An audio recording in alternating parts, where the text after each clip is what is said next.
नमस्कार दोस्तों, एक बार पुनः स्वागत है आप सभी का मॉडर्न हिस्ट्री के इस नए एपिसोड में। इस अध्याय में हम कुछ ऐसे भारतीय योद्धाओं के बारे में पढ़ेंगे जिनके पास हालांकि संसाधनों की तो कमी थी, लेकिन अपने साहस और संगठन के दम पर उन्होंने ब्रिटिश सरकार की जो जड़ें हैं उन्हें हिलाकर रख दिया था। चलिए प्रारंभ करते हैं। इस अध्याय का नाम है जनजातीय आंदोलन। इसके अंतर्गत जनजातियों के द्वारा किए गए प्रमुख विद्रोहों का हम अध्ययन करेंगे। इसमें सबसे पहले जो सबसे इम्पोर्टेंट टॉपिक है, आंदोलन की अवस्थिति, कौन कौन से आंदोलन किस किस राज्य में किए जाते हैं, इसको हम क्रमवार अध्ययन करेंगे। इसके बाद जनजातियां क्या होती हैं, उनकी स्पेशलिटी क्या होती है, ठक्कर बापा का क्या योगदान रहा जनजातियों के उन्नयन में, इसके बाद विद्रोह के क्या कारण थे और कौन कौन से क्षेत्र पर डिटेल से बात करेंगे कि किस किस जगह पर विद्रोह का प्रसार हुआ। कुछ स्टेटमेंट है विद्रोहों को लेकर के, उनका अध्ययन करेंगे। तो चलिए प्रारंभ करते हैं। सबसे पहले हमारी हेडिंग है आंदोलनों की अवस्थिति। लोकेशन का जो हेडिंग है ये सबसे ज्यादा इंपॉर्टेंट हेडिंग में से एक है। तो सबसे पहले ये बात करते हैं कि एग्जाम का जो पैटर्न होता है उसमें सबसे ज्यादा लोकेशन से पूछता है। पीसीएस में हो, टीजीटी में हो, लोकेशन रख देगा 4 टू और 4 के लोकेशन इधर रख देगा, उनके नाम रख देगा, विद्रोहों के मैच करना होता है। ज्यादातर क्वेश्चन यही पूछ जाता है। विद्रोह के नेतृत्वकर्ता वगैरह कम पूछता है, इसीलिए इस 2 मिनट के टॉपिक को विशेष तौर पर आपको तैयार करना है। चलिए, मैंने एक सिस्टमैटिक तरीके से इसको रखा हुआ है। आपको एक लोकेशन उठाना है और इस जगह से पूरे इंडिया का राउंड करते हुए चलना है। सबसे पहले नायकदा आंदोलन मध्य प्रदेश और गुजरात में चलता है। एमपी और गुजरात में नायकदा मूवमेंट। बघेरा आंदोलन आपका गुजरात में ही चलता है। इसके बाद महाराष्ट्र में आते हैं। रामोसी और गडकरी 2 विद्रोह होते हैं यहाँ पर। भील विद्रोह भी महाराष्ट्र में होता है, याद रखें। महाराष्ट्र के अतिरिक्त ये राजस्थान में भी भील विद्रोह होता है। फिर और नीचे आ जाते हैं। किट्टूर विद्रोह होगा कर्नाटक में। दीवान बेलुथम्पी का विद्रोह होगा केरल में। आंध्र प्रदेश में आप जाएंगे आपको रंपा विद्रोह मिलेगा। इसके अलावा चेंचू आंदोलन, इसके अलावा कोया आंदोलन। ये 3 मूवमेंट हो गए, रंपा, चेंचू, कोया आंध्र प्रदेश में। खोंड चले जाइए, उड़ीसा में आपको जाना है, खोंड विद्रोह मिल जाएगा। इसके अलावा सवार और पाइक, तो 3 विद्रोह हुए, खोंड, सवार और पाइक आपके उड़ीसा में। संथाल विद्रोह बिहार चले जाएंगे, बिहार और झारखंड में। ये बिहार और झारखंड का एरिया है, यहाँ पर संथाल विद्रोह। छोटा नागपुर का पठार या झारखंड के आसपास ही है, यहाँ पर मुंडा और कोल विद्रोह। इसी जगह पर ताना भगत आंदोलन।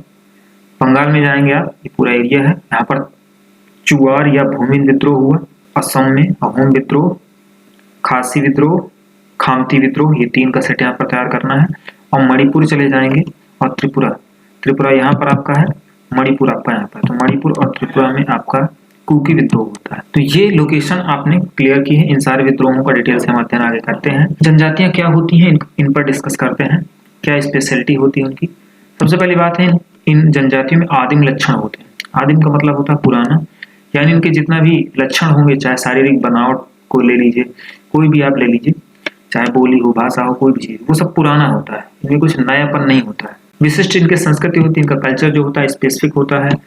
कल्चर के अंतर्गत मुख्य रूप से इनका खान पान आ जाएगा। किसी व्यक्ति का खान पान, उसका पहनावा, उसके रहन सहन का जो तरीका होता है, ये सारी चीजें उसके कल्चर के अंतर्गत आती हैं। तो ये इनका स्पेशल होता है कल्चर। कहने का मतलब ये है कि आप चित्र देखते होंगे जनजातियों के, तो तमाम सारे जनजातियों के त्योहार होते हैं, उनके अपने वो वस्त्र पहनते हैं। और वो वस्त्र आप देखते होंगे, अलग अलग जनजातियों के वस्त्र अलग अलग प्रकार के होते हैं और एक जनजाति के जो वस्त्र होते हैं स्पेशल होते हैं। तो इस तरह से इनका जो पहनावा होता है वो विशिष्ट होता है, यानी जैसा पहनावा ये लोग पहनेंगे वैसा पहनावा दूसरी जनजाति के लोग नहीं पहनेंगे। फिर तीसरी जनजाति के लोग अपना स्पेशल पहनावा पहनेंगे।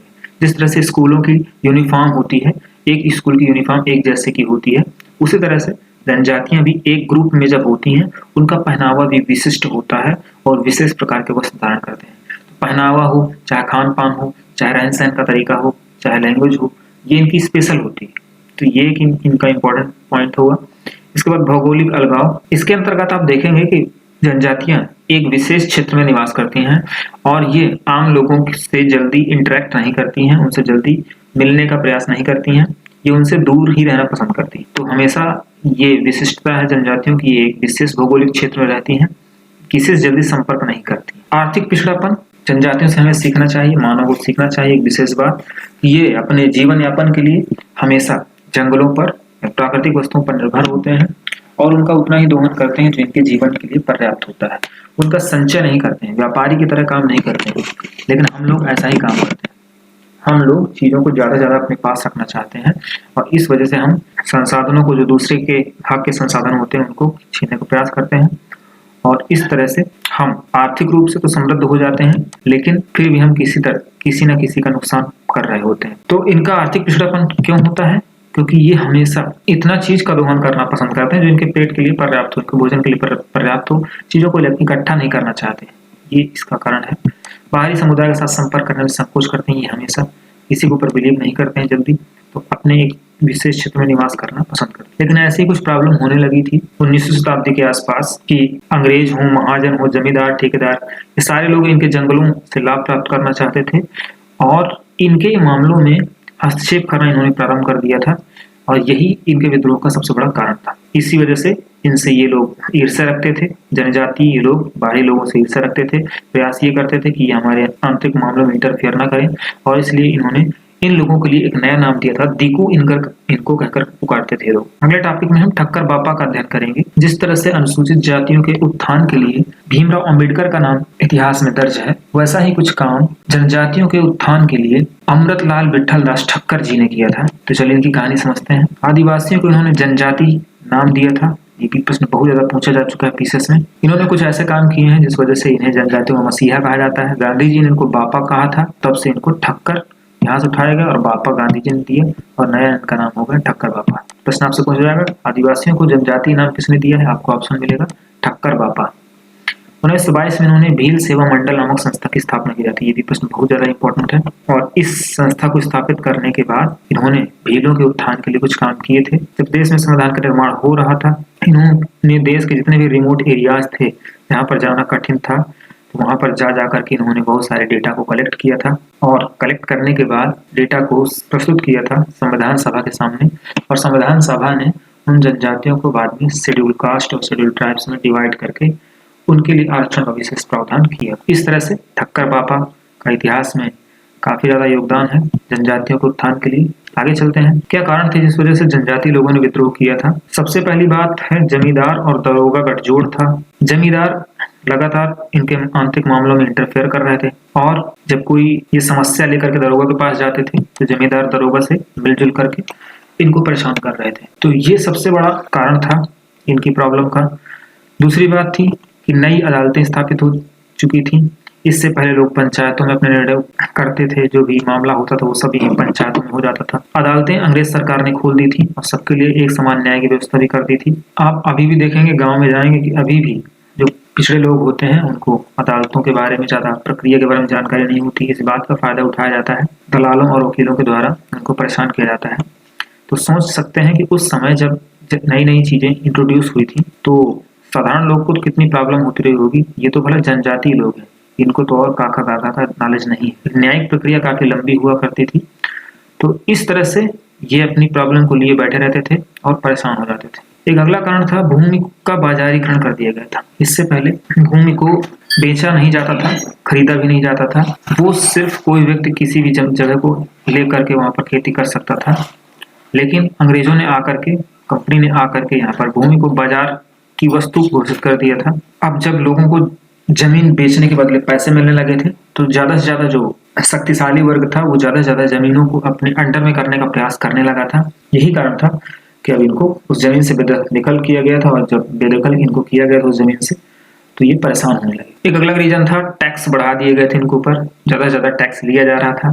जब ज्यादा से ज्यादा टैक्स लिया जाएगा तो ये भरपाई नहीं कर पाएंगे, अपने ऋण की जो लगान इनको ऊपर लगाया गया है उस लगान की भरपाई नहीं कर पाएंगे। बदले में इनको ऋण की आवश्यकता पड़ेगी और ऋण की आवश्यकता के लिए किसके पास जाएंगे? सूदखोरों के पास जाएंगे और सूदखोरों से पैसा काहे मिलेंगे? उधार लेंगे कि हमको ऋण दे दीजिए, हमको टैक्स पे करना है। किसको? जमींदार के पास। तो इस तरह से ये सूदखोरों के अंडर में भी आने लगे। सूदखोर फिर इनको परेशान करेंगे। साथ ही साथ सौदागर का मतलब व्यापारी लोग भी इनके मामलों में दखलंदाजी करने लगे थे। सौदागर कैसे दखलंदाजी करने लगे थे इसको भी समझते हैं। जैसे मान लीजिए ये जनजाति लोग उस समय जंगलों में रहते थे, जंगल के जितने भी संसाधन होते थे उनके बारे में अच्छी तरह से जानते थे, उनका दोहन भी अच्छी तरह से कर सकते थे। तो सौदागर बाहर से जाते थे। जैसे एक महुआ का उदाहरण ले लेते हैं। मान लीजिए जंगल में आदिवासी लोग रह रहे हैं, महुआ ले लीजिए, शहद ले लीजिए। तो महुआ शहद को अच्छी तरह से ढेर सारा इकट्ठा कर सकते हैं वो लोग। सौदागर मान लो बाहर से गए और जा करके वो खाएगा, इनको कुछ रुपए देगा, ठीक है। जो 100 रुपए की कीमत वाली चीज होगी तो इनको 5 रुपए देगा और कहेगा लो 5 रुपए और हमें इतनी चीज आप उपलब्ध करवाइए, ठीक है।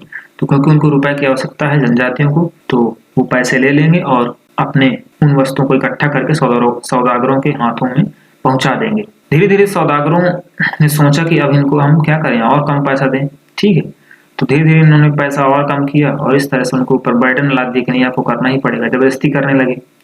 तो इस तरह से सूदखोरों और सौदागरों ने उनके ऊपर अपना अधिकार जमा लिया था, इनको परेशान करना चालू कर दिया। इस तरह से जब जनजाति लोग सौदागरों और साहूकारों की जो चालाकी थी उस चीज को समझ गए, तो उन्होंने कर्जा लेना मना भी किया या कर्जा लेने से दूर भी गए। जब कर्जा लेने से उन्होंने दूर गए और उनका जो कर्जा है, उनका जो लगान है वो काफी ज्यादा इकट्ठा होता गया, बढ़ता गया, तो उनको जमीनों से उनको बेदखल कर दिया गया, उनकी जमीनों से उनको हटा दिया गया और जमीन दूसरे के हाथों में चली गई, ऐसे वर्ग के हाथों में चली गई जो गैर खेतिहर वर्ग था, जैसे साहूकार लोग हैं, बड़े बड़े व्यापारी लोग हैं, उनके हाथों में जमीन जाने लगी और ये जो किसान है ये अब बेघर होने लगा। एक अगला काम अंग्रेज और कर रहे हैं, नए जंगल कानून ला रहे हैं और इन नए जंगल कानूनों के माध्यम से सरकार ने वन क्षेत्रों में सरकारी नियंत्रण को कठोर कर दिया और जंगलों पर इनकी जो निर्भरता है, चाहे वो झूम खेती को लेकर के हो, चाहे वो ईंधन और पशुचारे के रूप में हो, इसको भी सरकार समाप्त कर रही है।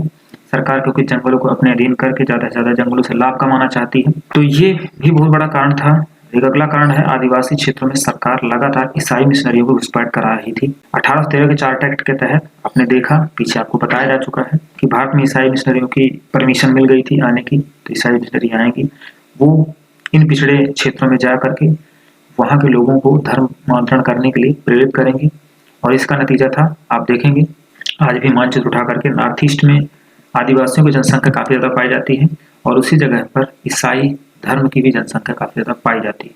नॉर्थ ईस्ट में आप देखेंगे तो 90 से 94% के आसपास वहां पर जो जनजातियां हैं वो ईसाई धर्म को उन्होंने स्वीकार किया हुआ है। तो ईसाई मिशनरियों ने तो ऐसा किया ही, साथ ही साथ हिंदुओं के जो पुरोहितवाद और जो धार्मिक आडंबर थे उसका भी प्रभाव धीरे धीरे करके आदिवासियों के ऊपर लादा जा रहा था। तो इन दोनों समस्याओं से वो काफी ज्यादा परेशान थे। ये कुछ ऐसे कारण हैं जिन्होंने सम्मिलित रूप से आदिवासियों को बार बार प्रॉब्लम में रखा। आप देख रहे हैं, आपको पीछे बताया ही गया कि आदिवासी ऐसे लोग थे जो बाहरी लोगों से ज्यादा मतलब रखना नहीं चाहते थे, उनसे मिलना जुलना पसंद नहीं करते थे, लेकिन ये लोग बार बार उनसे लाभ प्राप्त करने के चक्कर में उनको परेशान कर रहे थे। इन सारी समस्याओं से त्रस्त होकर के उन्होंने विद्रोह का दामन थाम लिया। तो चलिए प्रारंभ करते हैं, विद्रोह कैसे प्रारंभ होता है।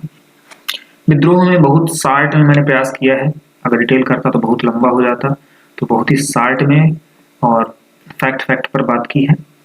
लोकेशन आप पहले ही तैयार कर लेंगे, आपको पहले ही बताया जा चुका है एक एक करके। यहाँ पर ज्यादातर क्वेश्चन पूछे जाते हैं। स्थिति मैंने आपको पहले लोकेशन बता दी है, आंदोलन का नाम हो गया, इसके बाद उसका नेतृत्व किस व्यक्ति ने किया है, बस ये इतना ही महत्वपूर्ण है। डेट वेट उतना ज्यादा पूछी नहीं जाती, एक आधे कुछ मूवमेंट है जिनकी डेट इंपॉर्टेंट है, मैं उनको बता दूंगा, आप उनकी डेट भी तैयार कर लीजिएगा। चलते हैं सबसे पहले, नायकला आंदोलन मध्य प्रदेश और गुजरात में चलता है। रीजन वही अभी जस्ट मैंने आपको बताया, हिंदूकरण किया जा रहा था लगातार, इन सारी समस्याओं से परेशान होकर के इन्होंने मूवमेंट किया। ये देखिए, विद्रोह दैवी शक्तियों से युक्त अपने नेताओं के नेतृत्व में धर्मराज स्थापित करने की दिशा में प्रयास किया।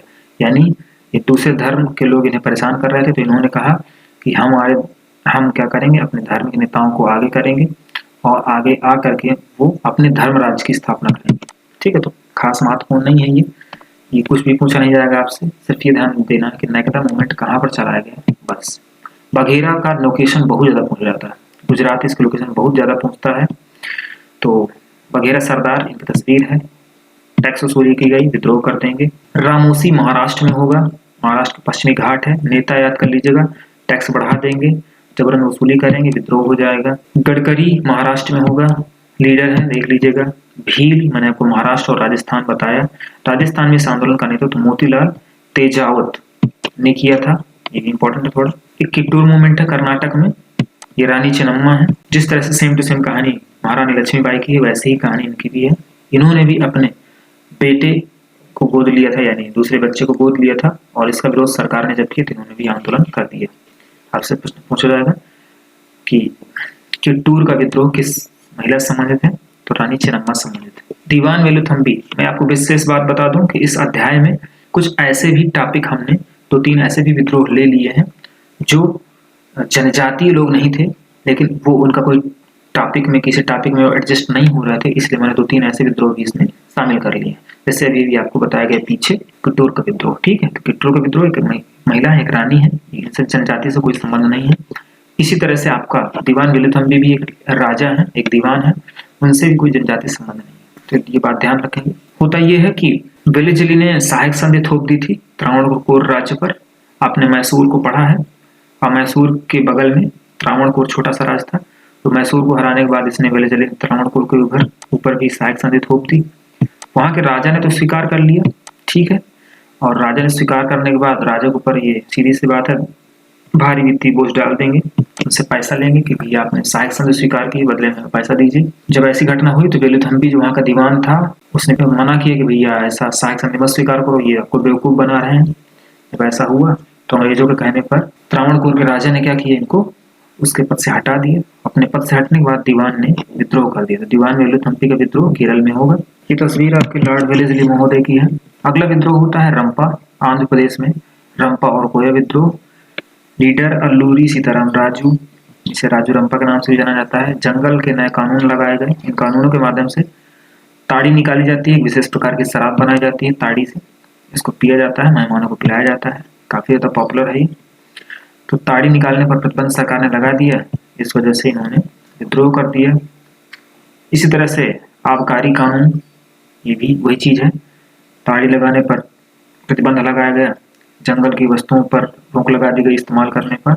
इस तरह से कोया विद्रोह भी हो जाता है टोम्पा शोरा के नेतृत्व में। अगला चेंचू आंदोलन होता है आंध्र प्रदेश में ही, और चलवाहा शुल्क लगा दिए गए, यानी जो भी आप जानवर चराएंगे जंगल में उसका आपको टैक्स पे करना पड़ेगा।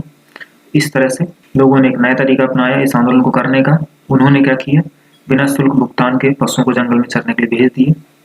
इस तरह से इसे जंगल सत्याग्रह के रूप में मनाया गया। अगला एक मूवमेंट है खोंड विद्रोह। खोंड विद्रोह को हम खोंड जनजाति के बारे में एक आपको बात बताई थी सामाजिक सुधार आंदोलनों में। खोंड जनजाति के जो लोग थे उनमें नरबली की प्रथा व्याप्त थी।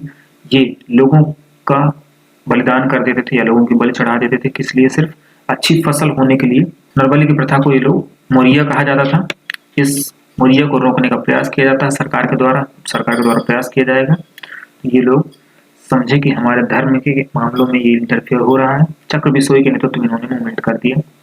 सवार विद्रोह का लोकेशन बहुत ज्यादा पहुंच जाता है। राधा कृष्ण दंडेसेना के नेतृत्व में ये मूवमेंट किया जाएगा उड़ीसा में।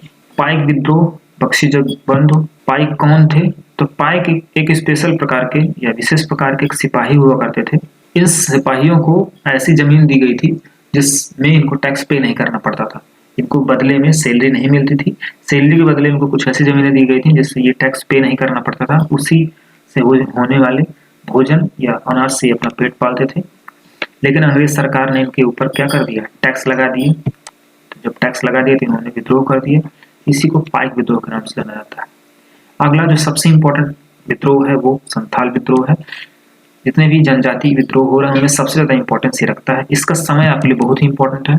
लोकेशन, सीधू कानू, दो भाई हैं, मूवमेंट कर देंगे। क्यों मूवमेंट कर देंगे, लोकेशन पहले जान लीजिए। जो लोग हैं बिहार और भागलपुर से राजमहल की पहाड़ियां हैं वहां तक फैले होंगे।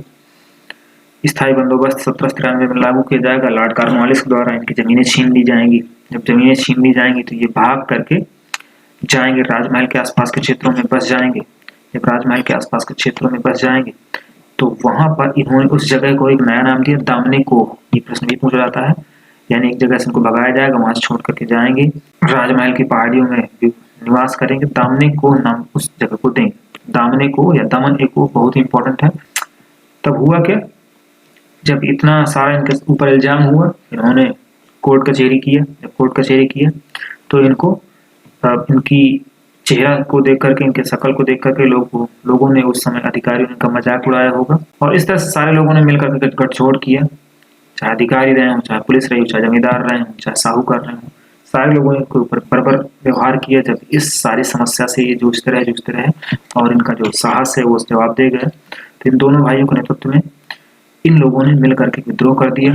विद्रोह में इन्होंने बहुत से अंग्रेजी संस्थाओं को तहस नहस कर दिया था। और बाद में सरकार को हालांकि इनकी बातों को मानना पड़ा और सरकार ने इनके विद्रोह से प्रभावित होकर के संथाल परगना नाम दिया इनके स्पेशल क्षेत्र को। और उस पर इंटरफेयर ना करने का प्रयत्न किया सरकार। इस तरह से ये सबसे इम्पोर्टेंट मूवमेंट है। एक दूसरा बहुत ही इम्पोर्टेंट मूवमेंट ये भी है, मुंडा विद्रोह। इसकी डेट भी याद रखिएगा, 1901 के आसपास से समाप्त हो जाएगा। लोकेशन छोटा नागपुर है, ठीक है। बिरसा मुंडा इनका नेता है, तस्वीर उनकी ओरिजिनल तस्वीर है। इन्होंने एक विशेष बात ये रखी थी कि ये थोड़ा सा पढ़ाए थे बाहर से, मिशनरी स्कूलों से, जब बाहर से पढ़ के आए थे तो लोगों ने इनको अपना लीडर बना लिया। और इन्होंने कुछ जादू टोना भी इन्होंने सीखा हुआ था, कुछ जादू मंत्र करके इन्होंने ऐसा प्रूव कर दिया अपने लोगों के बीच में कि इनके पास कुछ स्पेशल शक्तियां हैं, दैवीय शक्तियां हैं। तो इस तरह से ये काफी ज्यादा लोगों को प्रभावित कर रहे थे, लोग इनसे काफी ज्यादा तेजी से जुड़ रहे थे। खूंट कटी नामक लोग सामूहिक खेती करते हैं। इस सामूहिक खेती को करने से जमींदार, ठेकेदार, महाजनों का नुकसान होगा। ये लोग मना करेंगे, भैया ये खूंट कट्टी मत करो। जब मना करेंगे तो ये क्या करेंगे, अपने सारे लोगों के साथ संगठित होकर विद्रोह कर देंगे। एक अगला विद्रोह है कोल, छोटा नागपुर के क्षेत्र में। इन दोनों लोगों ने किया मूवमेंट को। चावल की शराब का उत्पादन पर शुल्क लगा दिए गए, या अगर कोई राइस वाइन बनाएगा उसको टैक्स पे करना पड़ेगा। तो इस तरह से इनका एंटरटेनमेंट जो था वो उस पर खलल डाली सरकार ने, मूवमेंट कर दिया। एक अगला मूवमेंट है ताना भगत मूवमेंट। नेता जतरा भगत है। माल गुजारी व तमाम सारे टैक्स लिए जा रहे हैं, इनसे बेगार करवाया जा रहा है। बेगार का मतलब है इनसे काम करवा लिया जाता है, बदले में इनको उसका पैसा नहीं दिया जाता है, इसको बेगार कहा जाता है। अगला मूवमेंट चुआर या भूमिन मूवमेंट है। इसकी लोकेशन भी बहुत ज्यादा पहुंच जाती है। चुआर या भूमिन विद्रोह किस जगह से संबंधित है, बंगाल से संबंधित है। थोड़ा बहुत इसकी भी डेट और तैयार कर लीजिएगा। नेता इंपॉर्टेंट खास नहीं है और कुछ खास ज्यादा इंपॉर्टेंट नहीं चीज है। अकाल पड़ जाएगा, जब अकाल पड़ जाएगा और ऊपर से सरकार टैक्स इनसे मांगेगी, टैक्स इनके ऊपर लगा देगी ज्यादा। इस तरह से इन्होंने गुस्सा होकर के इस मूवमेंट को किया था। अगला विद्रोह है अहोम और खासी विद्रोह, दोनों असम से संबंधित है। गोमधर कुंवर रूपचंद कुनार लीडर इंपॉर्टेंट है। असल में अंग्रेजों ने बर्मा युद्ध के पहले असम के लोगों से या असम की जनजाति के लोगों से कुछ जमीन मांगी थी जाने के लिए, रास्ता बनाने के लिए कि हम जाएंगे और वापस आ जाएंगे, पुनः हमें थोड़ा जगह दीजिए। तो इन्होंने जगह दी, लेकिन वापस आने का इन्होंने अपना वादा पूरा नहीं किया। ये कहा, ये सोचने लगे कि हम वहीं पर बर्मा में ही रुक जाते हैं। तो इस चीज से ये लोग परेशान हो गए और अहोम लोग समझ गए कि कहीं ना कहीं ये हमें पर प्रॉब्लम क्रिएट करने वाले हैं। इस चक्कर में इन्होंने विद्रोह कर दिए। खासी विद्रोह, खासी पहाड़ी है असम के आसपास के क्षेत्रों में। तीरथ सिंह थोड़ा लीडर इंपॉर्टेंट है। सड़क बनाने का प्रयास कर रहे हैं, ब्रह्मपुत्र घाटी से सिलहट को जोड़ने के लिए सड़क बनाने का प्रयास कर रहे हैं। और सड़क बन जाएगी तो जानते हैं जनजाति लोग कि ये इनका आवागमन यहाँ पर हो जाएगा। जब आवागमन हो जाएगा तो हमें प्रॉब्लम क्रिएट कर देंगे। असम में एक अलग मूवमेंट होता है खामती विद्रोह। नेता महत्वपूर्ण आपके लिए नहीं है और कुछ खास चीजें महत्वपूर्ण नहीं है। कुकी विद्रोह बहुत ही ज्यादा इंपॉर्टेंट है, इसकी लोकेशन बहुत ज्यादा पूछी जाती है। कुकी विद्रोह मणिपुर में होता है, त्रिपुरा में भी होता है, क्योंकि कुकी जनजाति वहां पर निवास करती है। एक याद रखेंगे, एक कूका विद्रोह होगा जिसको मैं आपको आगे पढ़ाऊंगा। कूका विद्रोह सिखों से संबंधित है, वो पंजाब में उसकी लोकेशन है। जबकि कुकी विद्रोह है मणिपुर में, ये जनजातियों से संबंधित है। झूम खेती पर सरकार ने प्रतिबंध लगा दिए। ये झूम खेती होती है, झूम खेती का चित्र है। एक जगह जलाएंगे, दूसरी जगह जलाएंगे और इस तरह से स्थान बदल कर खेती करेंगे। नॉर्थ ईस्ट में मुख्यतः होती है। इसके बारे में डिटेल से हम अध्ययन करेंगे ज्योग्राफी के पोर्शन में। यहाँ से भी क्वेश्चन ढेर सारे पूछे जाते हैं। पोथांग क्या कहा जाता है, बिना मजदूरी दिए हुए कार्य करवा रहे हैं, यानी बेगार करवा रहे हैं। बेगार का नाम इनके यहाँ पोथांग है, तो पोथांग करवा लेते हैं। झूम खेती पर प्रतिबंध भी लगा रहे हैं। इन सारे कारणों से उन्होंने मूवमेंट कर दिया। इस तरह से लोकेशन जो है उनकी डिटेल है, जनजातीय आंदोलनों के वो कंप्लीट होते हैं। अब थोड़ा ही बचा हुआ है। इन विद्रोहों को तमाम सारे इतिहासकारों ने अलग अलग नजरिए से देखा है। तमाम सारे ऐसे इतिहासकार हैं जो इनको पॉलिटिकल नहीं मानते हैं, इनके विद्रोहों को मानते हैं कि बस ऐसे ही ये लोग, इनको गुस्सा लगी तो इन्होंने विद्रोह कर दिया। ऐसे विद्वानों में एरिक स्टोक्स और टी.एन. धनगरे का प्रमुख स्टेटमेंट है। ये पूछे जा सकते हैं आपसे, अभी तो पूछे नहीं गए हैं। एरिक स्टोक्स ने इसको प्राथमिक प्रतिरोध कहा, जबकि इन्होंने डी.एन. धनगरे को प्राक राजनीतिक कहा। ये दोनों चीजें एक ही बताते हैं, दोनों का मतलब एक ही है। ये पॉलिटिकल नहीं थे, यानी राजनीतिक अधिकारों के लिए नहीं लड़ रहे थे, ये तमाम ऐसे ही छुटपुट विद्रोह ये लोग कर रहे थे। लेकिन रणजीत गुहा है, इन्होंने कहा है कि जो ग्रामीण जनसमूह के जो झाड़ू आंदोलन है, इनमें ऐसा कुछ भी नहीं था जो राजनीतिक ना हो। यानी इन्होंने ये बात कही है कि जितने भी ये मूवमेंट कर रहे हैं वो पूरी तरह से पॉलिटिकल हैं। ये अपने अधिकारों के लिए लड़ रहे थे और अपने जो भी कार्य हैं वो सिस्टमेटिक तरीके से भी कर रहे थे। जैसे इनको कोई भी प्रॉब्लम थी तो कोर्ट कचहरी अदालत जो भी है वहां पर जाते थे, सिस्टमैटिक तरीके से करने का प्रयास भी कर रहे थे, लेकिन जब इनका सिस्टम काम नहीं कर रहा था तो अंततः इन्होंने विद्रोह का सहारा लिया था।